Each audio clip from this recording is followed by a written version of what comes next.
Do you think everyone should be in barefoot shoes long term? Barefoot shoe is a simplistic shoe. It has to have a flare in the front. It does not have cushioning at all. It has a zero drop. Big believer in stronger feet and that they can create a better life. He's the owner of Barefoot Shack, and most importantly, he's a functional podiatrist. The foot is a beautiful piece of engineering, something which in robotics they still can't mimic. It is a mobile adapter and a rigid lever. So when you're exercising, the foot is the first contact that you have on the floor. So if that is not working at its maximum, then you can't expect a squat to be perfect. More and more people completely eliminating their pronation with the footwear or insoles they use. So can you tell me a bit more about pronation is, why we need it, and why we shouldn't be eliminating it completely? Both of which happen during a normal walk or a run, etc. Okay. So you land in a supinated position, then you roll into a pronated position where the shock absorption is happening, and then you lock into supination off the big toe and you push off forward. Okay. If you stop the pronation from happening, you have... So burnout is something that you struggle with and that you've had to deal with. And how do you make that work? Welcome back to Rise, Recover, Repeat, brought to you by Rise Physio Plus. We're here to help you build a better version of yourself. We're looking to share expert tips, real-life experiences, and more or less how to build a better version of yourself. Today's guest is a big believer in stronger feet and that they can create a better life. He's the owner of Barefoot Shack, and most importantly, he's a functional podiatrist. Today's conversation is going to cover why stronger feet mean a better life, the challenges of entrepreneur life, and what functional podiatry is all about. Hi everyone, I'm Matthew Camilleri, the founder of Rise Physiotherapy.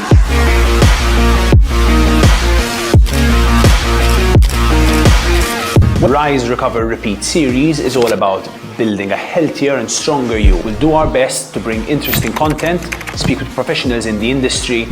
So, welcome Clinton. Hi, thank you for having me. Incredible to have you here. I'm so excited. And I won't really play around with the nitty-gritty. I'm going to ask you and speak to you about a tough one immediately. Go ahead. Lately on social media, we've been seeing normal structured shoes being called coffins of the feet. Okay, so literally somewhere a foot goes to die. The majority of people are still walking around in heavily structured, cushioned shoes that give a lot of support. Are we really creating a lot of damage for our feet and our long-term health? Yes, indeed. Mainly because the foot is made to walk naturally on natural surfaces, right? So placing a cushion which is 1 inch, 2 inches high, you're obviously taking off all the neural feedback that you get from the floor. And obviously the foot wants to feel a hard surface, but now there's a nice, soft, plushy cushion.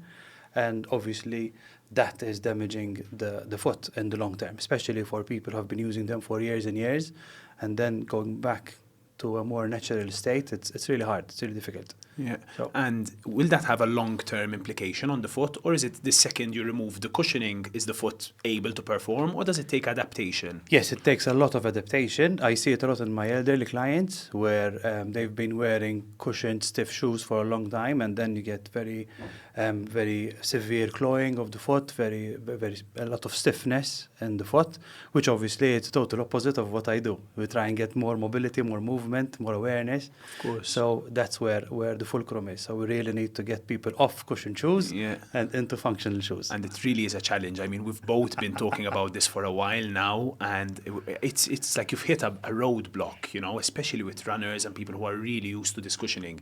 It's a really tough transition to make, you know. Do you find that challenge yourself? Yes, the transition is hard.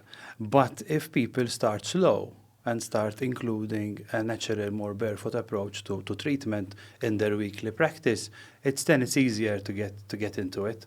The worst thing is people just switch immediately. That's like big no-no. Yeah. But if you can actually just add it on to your training sessions, etc., it's okay, it's doable. Obviously, each client, we have to see them on their own because we can't mix and match. So of course, each client is kind of course. On their own. Yeah, and it's so important not to have this cookie cutter approach, you know, and everyone can't be the same, so guidance is so important, you know. And on this topic, can you, for people that don't know what you do, what a functional podiatrist is or what a podiatrist is, what's your day-to-day like? So what's like your life like almost? What's your professional life like? What do you do? Well, it's a bit crazy from the beginning to end. But let's start from, so podiatry is a branch of healthcare, just like physio, and we treat the foot from the functionality of it. So I'm a functional podiatrist where Our breed is quite small across the world, so we're just a few. However, the majority of podiatrists work on getting the foot better and more healthier. So we branch from, as I said, functionality to you've got the nail issues, the skin issues, the ankle issues, orthotics, diabetes. So there's a lot of different aspects which affect the foot, and the podiatrist is the person that you go to fix them. Okay. And I know you're also the person behind Barefoot Shack. Can you tell me a bit more about that? Because I find that's just an incredible company and something you've really worked hard on. Yeah, so Barefoot Shack is my baby. I've started it a couple of years ago. The whole concept behind Barefoot Shack was that here in Malta there's nowhere to find barefoot shoes and or accessories to help you with barefoot and barefoot transitioning, etc. So I came up with this shop, which is called Barefoot Shack, and we get barefoot shoes, we get accessories. Obviously, there's me behind it, so there are treatments, and people can book appointments to get more into the whole barefoot side of life. So yes, so nice. That's an interesting project that keeps you busy, I'm sure. Indeed. Clinton, I'm very interested in one thing, especially above all else. It's very easy in life to stay as the norm, and the norm is definitely not what you do. Functional podiatry is being different. You've been doing this now for 13 years. You've been a podiatrist for 13 years.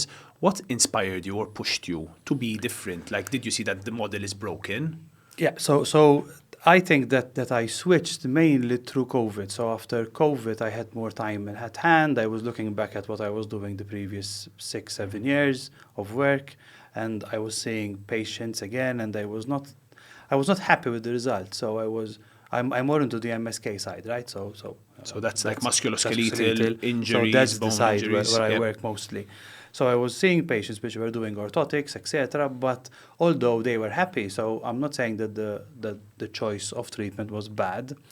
However, me deep down, being used to question everything, I was not seeing an improvement, which I would have expected after 2-3 years of orthotic use, right? Mm-hmm. So then I stepped back and I was like, I have to change everything. Wow. And that's when it started. So it's not easy. I had to kind of detach a bit from the norm and then start including more functionality. I did meet a group of podiatrists, which is under the Foot Collective, which is a worldwide system which helps anyone that wants to go into natural footwear and movement, etc. I'm one of their pros, so that helped a lot. At least we can discuss patients with other people from other places in the world, like Australia, UK, Belgium, etc. So it's awesome. It helps to have like a sounding board in the community. At least I wasn't on my own, and it wasn't something like, am I doing it right? But then when you think about, if you stop and think, naturally the foot is made to work with no shoes, no anything around it, right? But we've been constantly cushioning it, protecting it, and everything is like, which doesn't help. We've treated it like a baby, Exactly, and it's a total opposite. Yeah, and I think you speak about this a lot with the foot. Us at Rise and as physiotherapists, we speak about this a lot with the whole human body. The body is an incredibly adaptable structure, and the biggest negative you can do to it is not giving it the stimuli to adapt and to change, So why should the foot be any different to the shoulder, the knee, our backs, our core, or anything like that, Great. And something else which is also really important, the foot is the base of everything. So when you're exercising, etc., the foot is the first contact that you have on the floor. So if that is not working at its maximum, then you can't expect a squat to be perfect, a lunge, deadlift, whatever. Yeah. So the base is really, really important. Really important. You mentioned a topic before that I feel people don't talk about enough. So we've spoken a bit about cushion shoes. Mm-hmm. You mentioned something called orthotics, which just to clarify to people, a word which people might understand a little bit better, are insoles. So putting a structure underneath the foot, which, correct me if I'm wrong, changes the structure of the foot to some extent or makes it move a little bit differently. Exactly. So an insole or orthotic, whatever you want to call it, it's basically this foot-shaped bed which is placed in shoes, and basically it helps. So the idea is it helps deloads structures which you do not want to load. So if you have pain in your inner side of the foot, if you place an insole, the pain will go away immediately, and that is kind of one of the nicest things that podiatrists have in their as a tool in the toolbox. Like, listen, you come to us in pain, we give you something, and with no pain, easy breezy. However, this is where I think traditional podiatry is lacking. It's the next step. What do we do after you give that insole. Traditionally, insoles will just be there. People just keep on using them year after year. We change them, and that's it. We're not looking at the functionality. We're not changing anything. It's just there. It's like a pair of glasses. So you put them on, Yeah. we can see, take them off, we can't see anymore. Yeah. So I want to check that visibility. I want to get that visibility better so that after 6 months, a year, we take off the glass and you can see. Yeah. Yeah. That's the way I try and explain it to my clients. Think about things. It takes time, it takes effort, but it's possible. Going back on the insole part, however, I still believe that insoles are an important tool in the bigger picture.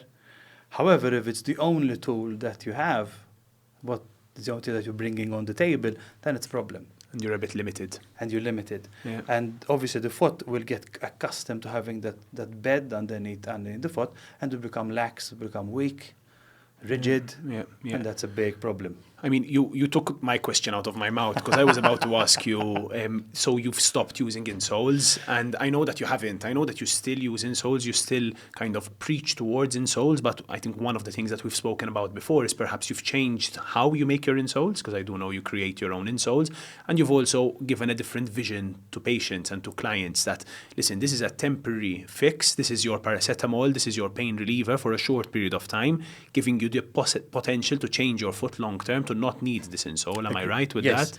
that? So the way I'm working lately, so obviously I'm doing less insoles because people now are more aware and people don't really like an orthotic underneath the foot. It's uncomfortable. Okay. Let's face facts. However, there is also the chance where insoles can be done softer.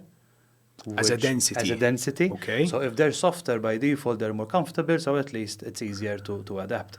Secondly, I like to use the insoles as an opportunity to open up a window. So let's say if someone comes in with pain, and I know that a soft insole will help alleviate the pain. However, it opens up a Pandora's box of we have so much time and opportunity to actually strengthen the foot, then it's game. Yeah. If the person is in pain and will not put an insole, and he or she will still be in pain, then we can't get them to move, right? You can't create change. There you go. Yeah. So the whole concept sits on the fact, listen, let's put it temporarily. I usually give it like 6 months, a year max, and we get rid of them. Okay. So I put a time frame, they have to put their work in, but that gives us a big window to work in. So that's great. Yeah. I mean, matching pain relief with long-term solutions are one of the things we really believe in at Rise, and something that like I've been trying to push or thinking of new ways to offer that to clients for a long time, because I also feel it's very unrealistic to expect someone who has never exercised their foot or any other part of the body to be in pain, and we immediately suggest exercise. So we do need to do something first to tackle that pain scenario, which is stopping them from moving well. Agreed. Yeah. So we've spoken a lot about stuff that goes under the foot. So we've spoken about insoles, orthotics, cushioned footwear. One of the topics I love discussing with you, and I feel you've educated me a lot about, is the concept of barefoot footwear. So not just removing the insole, but actually removing the cushioning from the bottom of the shoe. So can you tell me a bit more about the concept of barefoot footwear? And I'll challenge you with something. Do you think everyone should be in barefoot shoes long term? So let's do it in reverse. Okay. So I don't think that everyone can switch to barefoot shoes. There are a lot of different things which one has to think about. So especially mobility.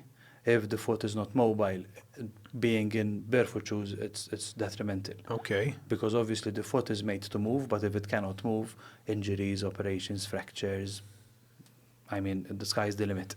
So I like to, and that's the fun part of Barefoot Shack, where I'm always there. So when someone comes in to try on a shoe, I'm like, I don't think it's good for you. And it's okay. Okay. Because at the end of the day, I'm still a podiatrist, so I really want the client to be happy with their footwear, and it does not do any damage to the foot. Of course. So I still believe 80-90% of people can wear barefoot shoes with no problem at all, but that little slice we really need to be like careful. Cautious with. Okay. Obviously, if you're not comfortable being barefoot around the house, then putting on a barefoot shoe is not ideal. Of course. We really need to look at the calf, posterior chain. We have to see what's going on there, and then we can progress. Get them there. Now, going back to the first question, a barefoot shoe is a simplistic shoe which requires 4 things. So it has to have a flare in the front, so it has to have a nice wide front. It's there because the foot has to splay. By splay, you mean By the splay, I mean toes the can toes open have to up. open, so- you don't want this normal compressive Exactly. thing we see in pointy So shoes. a foot should have this tripod shape, triangular shape, where the first, the big toe, fifth toe, and heel, they sit in a tripod. Obviously, the wider the tripod, the more stable you are. The closer the tripod, the more unstable you are. So it has to have a very wide foot. The shoe has to be extremely flexible. It does not have cushioning at all, so the midsole of the shoe is non-existent. And something else which is really important is that it has a zero drop. By drop, I mean that the heel and the forefoot, they sit on the same plane. So you're in one straight line. One straight line. You traditional shoes will have 10 millimeter of Heel raise. heel to toe drop. And that's a drop. So in barefoot shoes, you're using a zero drop. It's as natural as it gets. It's like walking barefoot. Okay. You use barefoot shoes, obviously, to avoid any damage to the foot, like stepping on glass, stepping on nails. I mean, that's the whole thing. Okay. And obviously, in society, walking barefoot is like, frowned upon. yes. As well as walking with like 5-finger shoes. And if I do- We do laugh at people a little bit with that. People still laugh at me because I wear barefoot shoes non-stop. And I'm like, it's not that bad. But once you get used to it, I don't own normal shoes now. Now I okay. do not have. Even under suits, I have barefoot shoes Wow. under suits. So that's nice. The fact that I can, from a severely supinated, stiff person, I can live in barefoot shoes. The transition, I did it myself, and it's doable. So it's nothing anyone should be scared of. But yes, so a barefoot shoe, I think it's a great piece of equipment, and it complements a lot of training, a lot of being, etc. Yeah. So I mean, I just wanted to highlight a few of the points you made, two of them specifically, that people should not be, there's this adaptation process, that it takes time, and it shouldn't be for everyone. So even if you have the perfect foot to move into barefoot footwear, which most people don't, you need some time to adapt towards Agreed. it. And that there are a group of people in society who will struggle severely or not be able to use a completely non-cushion shoe, and I think that's a very important thing to highlight. yes, definitely. The other point I want to bring up, and I've personally had this experience with it, is it's now much easier to make a selection of barefoot shoes. So there's a lot more available on the market, and there are actually brands which look cool, Yes. So there are brands which look a lot less in your face when it comes to barefoot footwear. And secondly, there's casual shoes, there's training shoes, there's Olympic weightlifting shoes, there's a whole range. So I'm sure you've seen this transition over the last 5 years. Yes, I think just before COVID, the barefoot scene was still a bit of a very traditional shoes. Colors were limited, but post-COVID, the past 5 years, the styles which we have now in the shop are beautiful. People don't even realize they're barefoot shoes. Obviously, when you look down, you can see the flare, which is not normal in traditional footwear, but from the side and the color schemes, etc. They're It's beautiful incredible. shoes. Yeah. So, Yeah. So, Clinton, we've worked together for a couple of years now, and what I love is that your message has really been consistent. Let's get feet stronger, and you've always looked for new ways, modalities, changes to work towards this mission. But a lot of people don't know what it means to get a foot stronger. So can you just tell me a little bit more about this concept of training the foot as if it's any other body part? So barefoot training and foot training. So my first lecture as a podiatrist back so many years ago, Okay. the lecturer told us that the foot is an exquisite piece of engineering, and it is a mobile adapter and a rigid lever. Okay. Okay, so you want the foot to be very strong when you're in the push-off phase, running, jumping, etc. But then you want it to be adaptable when you're walking on rocks, when you're walking on sand. You want that transition, right? Okay. So that is where I look for. That's what I'm trying to achieve. So when I train the foot, I want it to be as strong as possible to be able to lift and push off, etc. But then it has to be mobile, which is something which I find, especially in the mid part of the foot, so the metatarsal joint. A lot of people have very stiff metatarsal joints because they do not really use their foot. A lot of them tend to stand on the lateral side, on the outer side of the foot, deactivating the big toe, which is the powerhouse of the foot. And those little things here and there, which we start working on, really bump up and rev up the foot to work really, really well in adjunct to bigger exercises. So if I see someone doing a lunge, I'll perfectionate the way the foot works whilst lunging. Okay. Which is a big exercise, but then when you really focus on the foot, you realize that you might be doing it wrong over and over and over and over again. So fixing that will obviously power the rest of the exercise. I use lots of modalities from slacklining to blackboards to balls, very specific types of bands which are for the foot, toe spacers. I mean, lots of tools, lots of cool tools, different tools, but at the end of the day, it's there to help regain natural movement. In the foot. With kids, we use puzzles which have different shapes so that the foot is constantly being activated. Again, you give a force and the body adapts to that force. But if we're constantly in flat, then we cannot improve the foot. You literally end up putting your foot in a coffin, and then when you do need it to perform, it can't. You know? And I think that is one of the biggest issues which you see in sport. We spend hundreds and thousands of euros in all the other parts of the body, but then when someone challenges you with the foot, you're like, sometimes I roll a bit. You're like, and you expect to be really good, but your foot is dead. It's not working. Not able to perform. And something else, the foot is, as I said, is a beautiful piece of engineering, something which in robotics they still can't mimic. Wow. The rest of the body can do. Right, prostheses, etc. But the foot, it's a difficult one. Wow. You've got 26 bones, a lot of muscles. I mean, the stuff the foot can do is impressive. It's almost close to the hand. So I start my first session with getting people to move their toes. And they're like, how can I do that? It's not possible. But yes, you can. You can do it if you can do it if you learn how the patterns, etc. So something so simple, which other people can't do, they challenge everyone to do it. But it's the start, eh? So simple exercises, sometimes they become very complicated at the end, but it's great. Yeah. Everyone's now trying to move their toes in their shoes. Start with the big toe first, and then do 2, 3, 4, 5, and then switch.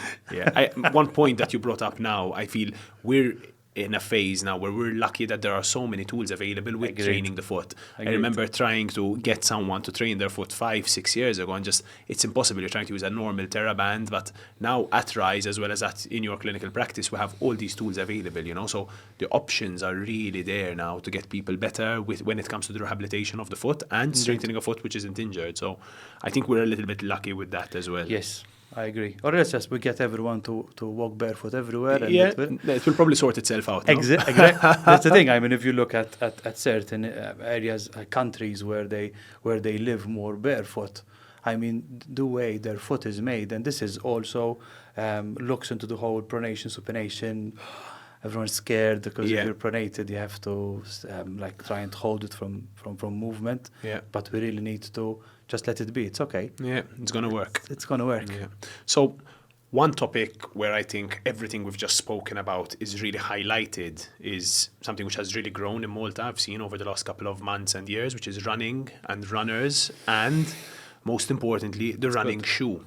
You know, so I love that running is growing, but I feel there's still a big amount of the unknown. So people are going to shoe shops, they're buying shoes, they're going out to run, and they don't really know what's going on. And the worst case scenario is they're getting injured and they don't know why. Okay, so can you tell me a little bit about the traditional running shoe?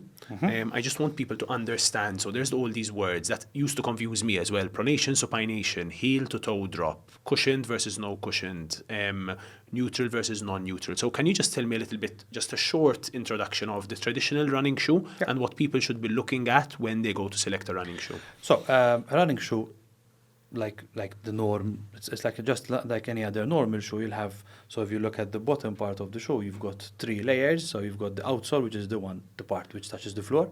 Okay. You've got the midsole, where usually all the technology is. You've got all the cushion stuff, etc.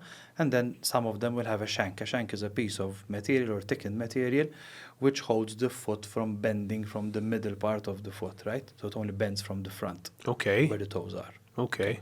So that's the bottom layer. Then the top layer, you've got either some sort of knitwear, you've got laces, the upper structure, and that is the anatomy of a shoe. Okay. In simplistic term, right? Different brands will have different shoes, will have different heel to toe drop, as I mentioned earlier. So heel to toe drop is the difference between the heel height and the forefoot height, which places the foot in more of a plantar flexed position, Okay.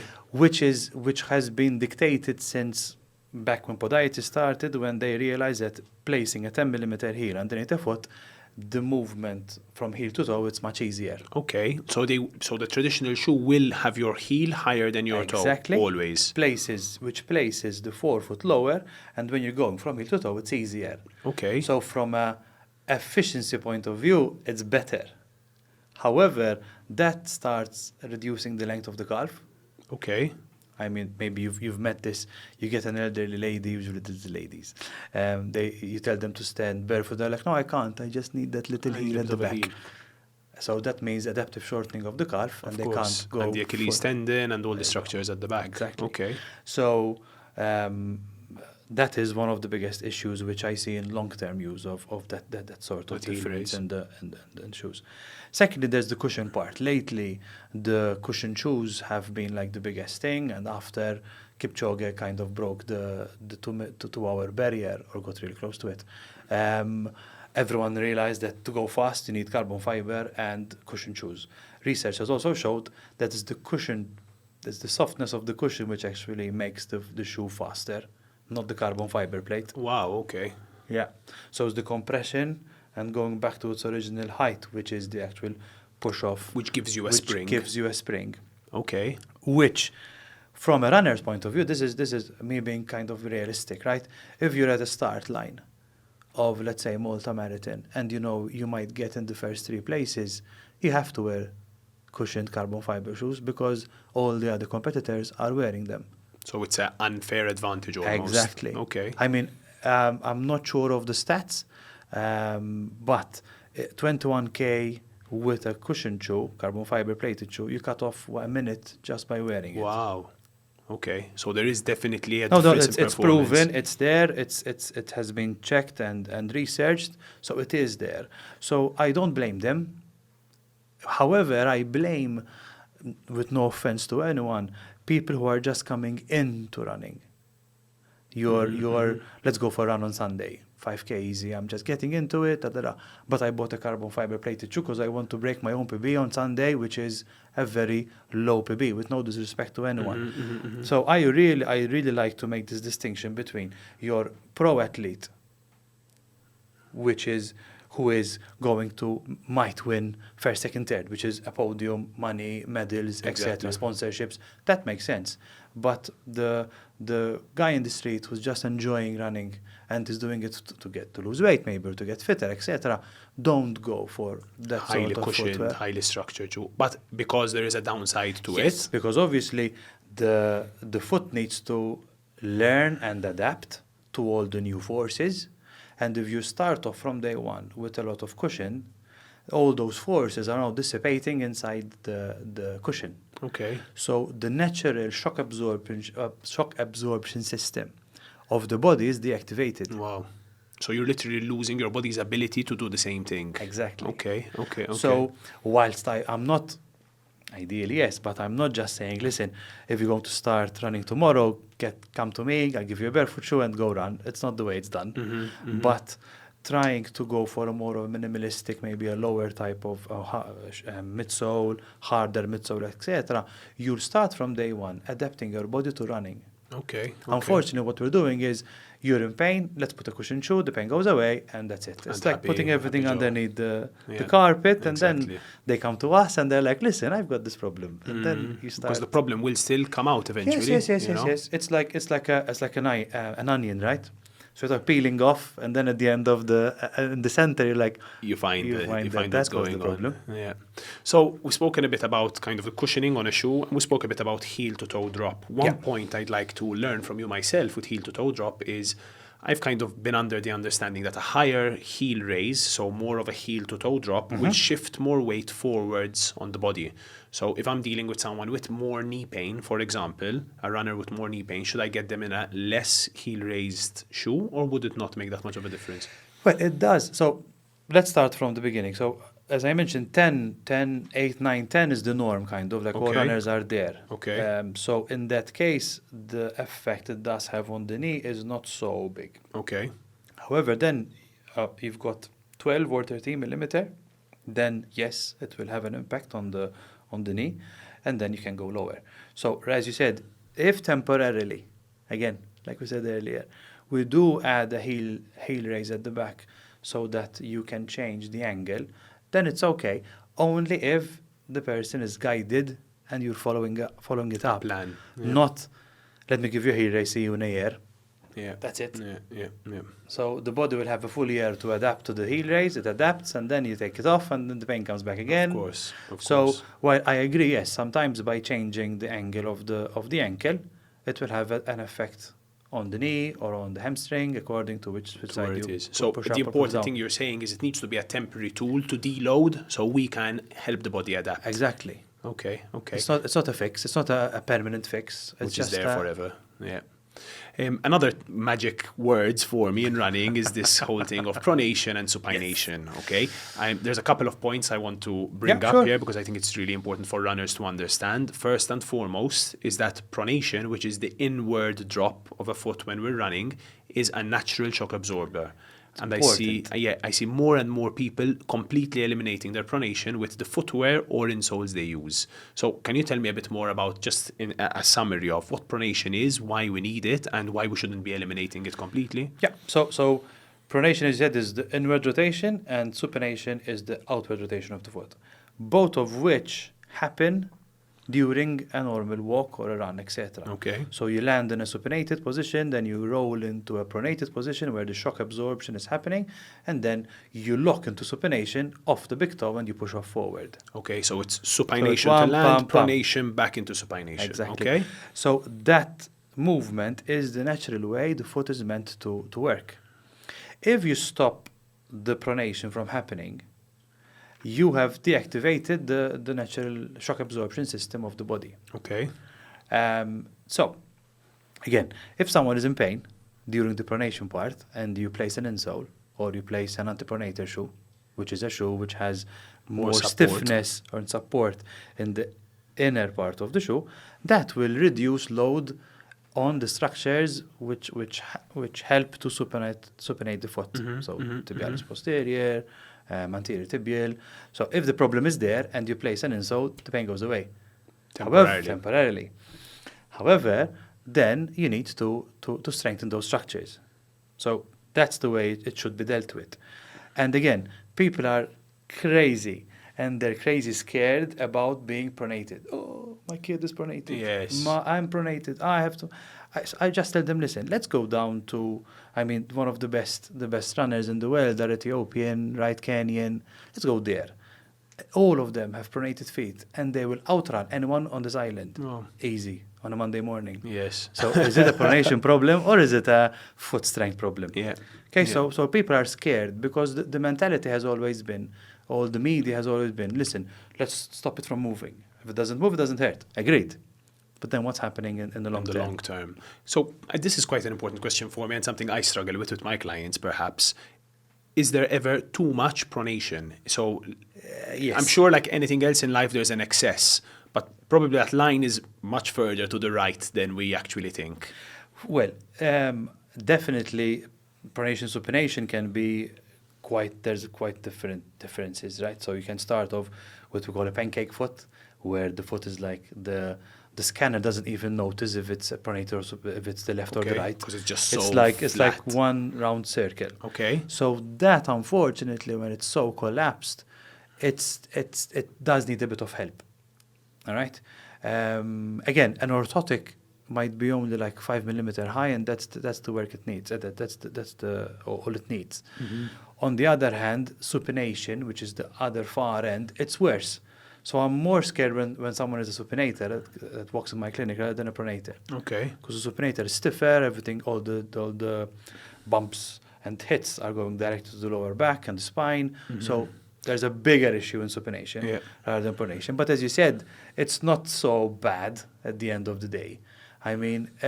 As long as you know what you're doing, and as long as you adapt according to the sport that you're doing, then it's okay. It can be fine. And so something that runners constantly speak about is shin splints. It's this mythical thing that everyone's terrified of. I have shin splints, I can never run again. And it is really supinators, no, who tend to struggle more from shin splints because of a stiffer foot and less shock absorption. Exactly. So that's one of them. Secondly, shin splints. Sometimes I get clients who describe use the same title for two different problems. So some people come with shin splints because they have a problem in their anterior tibial muscle group. So which I see it a lot with heel strikers when they run because they pull their toes up and pull their foot up too early. And then you've got people who have shin splints and they have this medial MTSS, medial compartment tibialis posterior problem. So it's although they're similar, they're quite different to treat. So one is the way they run, which is a big problem, and cushion shoe Promotes heel strike. Exactly. Because I can do whatever you like. A lot of people, when they come over and they have cushion shoes and they want to change their running technique, I start off by getting them to run barefoot on a treadmill. Very confined space, no damage, and they switch immediately because the body is ready to act as shock absorbing as possible. And that's the easiest part. And cushion shoe makes it extremely difficult because you can't feel the floor, eh? So the body is like, all right, let's put it there, let's put it like this. It's okay. And then you adapt this technique, which is constantly being like. But going back to shin splints, yes, it's a big problem. Unfortunately, it's something which you can fix, like anything else.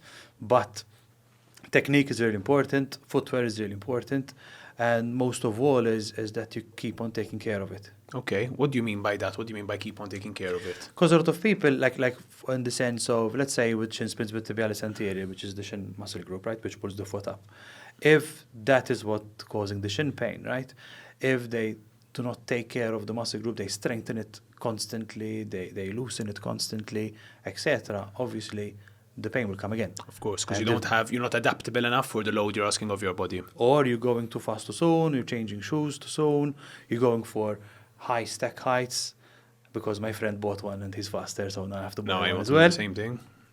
And the other one is strengthening of the medial muscle groups. Obviously the shock absorption part is really important, but if you just think about it, a cushion shoe, okay, it will squash much more on the medial side if you're a pronator, which will give you a bigger lever when you're pronating. So if you're pronating like from here to here, you've got this angle. But if you're up here and now you're pronating, you've got way more lever. Of course. There's a lot more for your speed, for your foot to go. There's a lot more space. Load more the tibialis posterior and pain comes up again. Okay.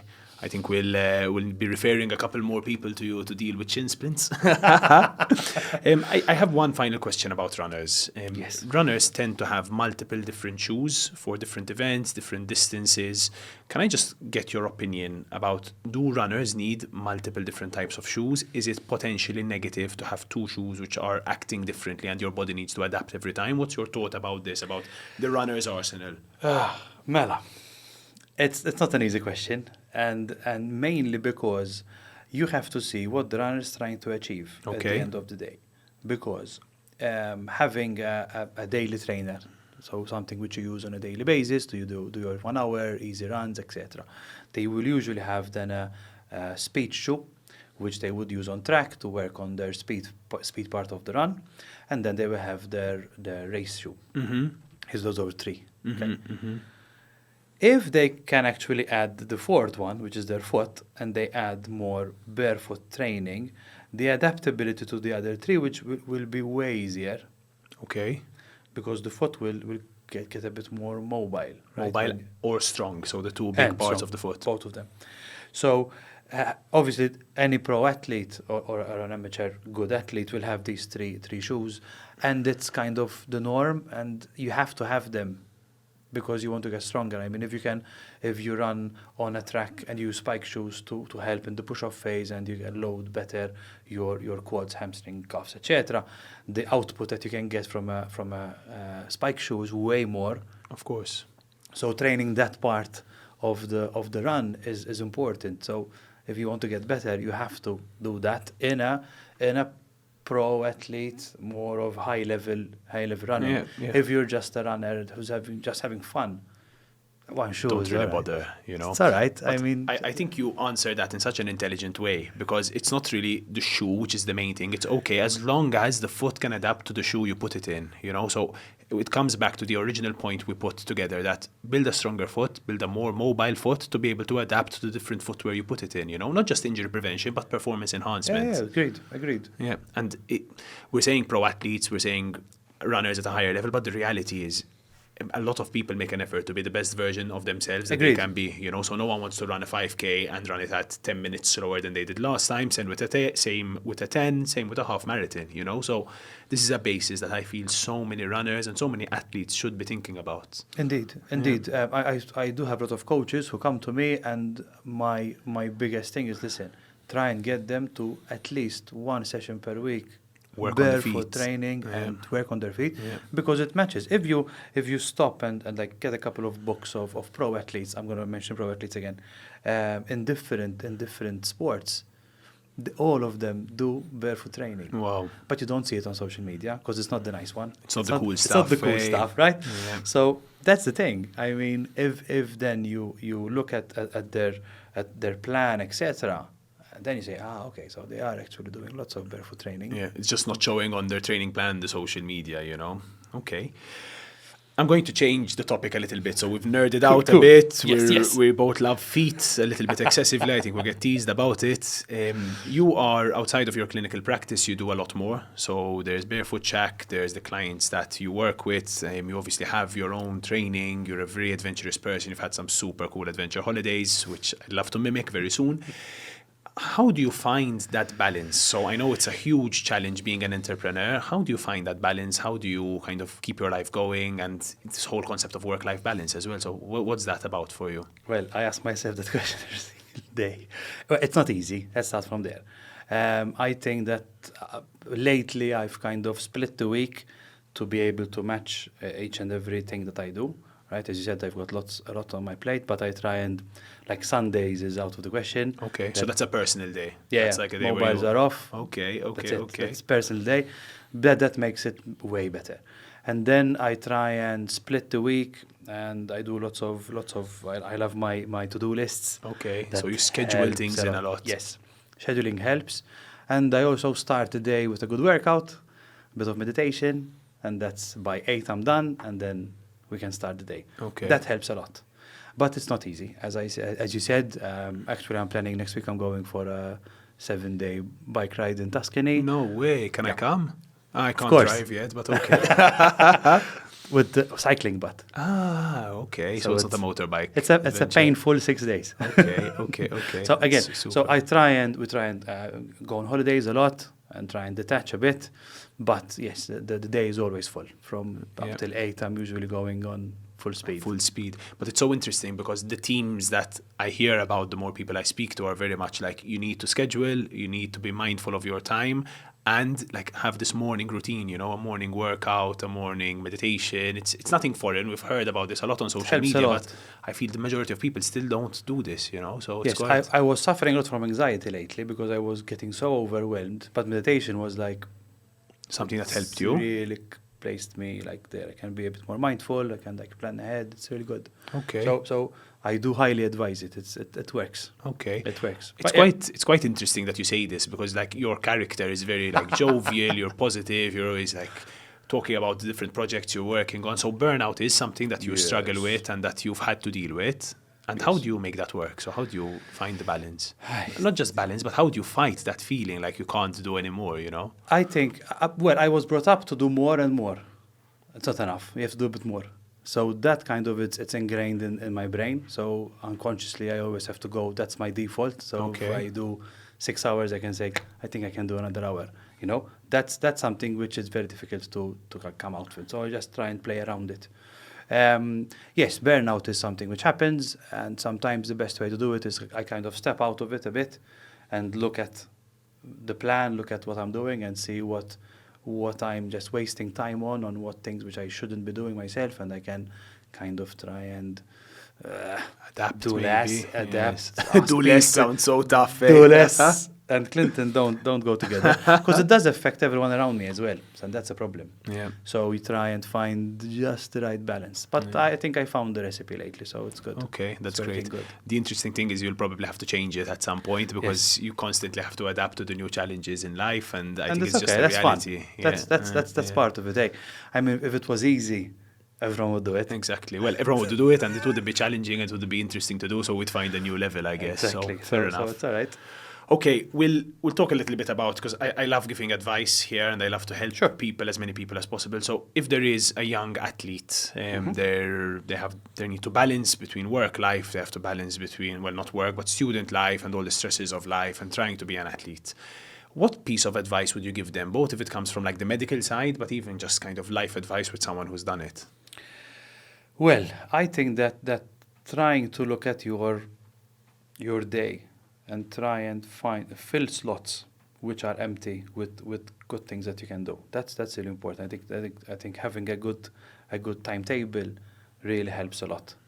And trying to do things concurrently. So if if you want to relax and watch TV, why not do it whilst you're doing some mobility work? You can still, Okay. try and maximize the time. Resting is very important. Rest, because I think a lot of my athletes which come into my clinic do not rest at all. It's like Monday to Sunday. I can't because I will lose my BP will go up and I will go nuts. Your body needs to Recover, calm down and recover. And something which is really important is listen to your body. I mean, if we actually stop and think, if we actually had time and listen to our body, I think the majority of our injuries won't disappear.